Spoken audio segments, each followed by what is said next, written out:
Friends, ఈ వీడియోలో మనం column chart and bar chart ఏ విధంగా యూజ్ చేయాలి అనేది తెలుసుకుందాం.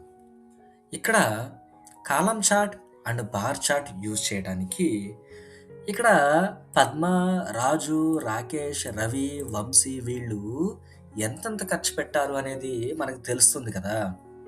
రాకేష్ చూడండి అందరికంటే ఎక్కువ రూ. 85 ఖర్చు పెట్టాడు. రవి అందరికంటే తక్కువ రూ. 25 ఖర్చు పెట్టాడు. మనం దీనిని గ్రాఫ్‌గా మారిస్తే ఏ విధంగా ఉంటదో చూద్దాం. అందుకని ఇక్కడ నేను ఇన్సర్ట్‌కి వెళ్తున్నాను. ఇన్సర్ట్‌కి వెళ్ళి ఇక్కడ చూడండి చార్ట్స్ అనేటువంటి గ్రూప్‌లో ఇక్కడ పైన చూడండి ఇది ఉంది కదా!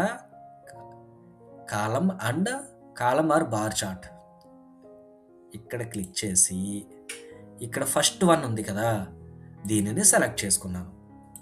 ఇప్పుడు ఈ చార్ట్ అనేది మనకి కనిపించింది.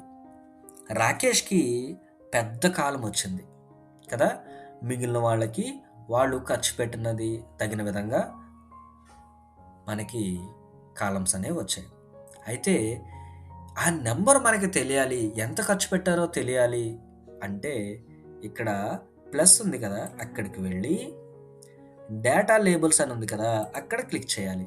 చూడండి రాకేష్ 85, రాజు 27, రవి 25 ఇట్లా ఉంది కదా! ఇప్పుడు దీన్ని ఇక్కడ మనం క్లిక్ చేసి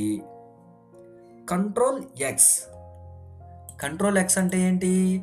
ఉన్న ప్లేస్ నుంచి ఏదన్నా ఒక ఆబ్జెక్ట్‌ని కట్ చేసి ఉన్న ప్లేస్ నుంచి కట్ చేసి వేరొక చోట పెట్టటం. ఇప్పుడు నేను షీట్ 2ని క్రియేట్ చేసుకొని ఇక్కడ పెడుతున్నాను. యెస్, ఇక్కడికి వచ్చింది. Very good. ఈ విధంగా మనం ఒక పైవోట్ టేబుల్‌కి గ్రాఫ్ అనేది క్రియేట్ చేయగలిగాం. నెక్స్ట్ వీడియోలో మరొక విషయాన్ని తెలుసుకుందాం.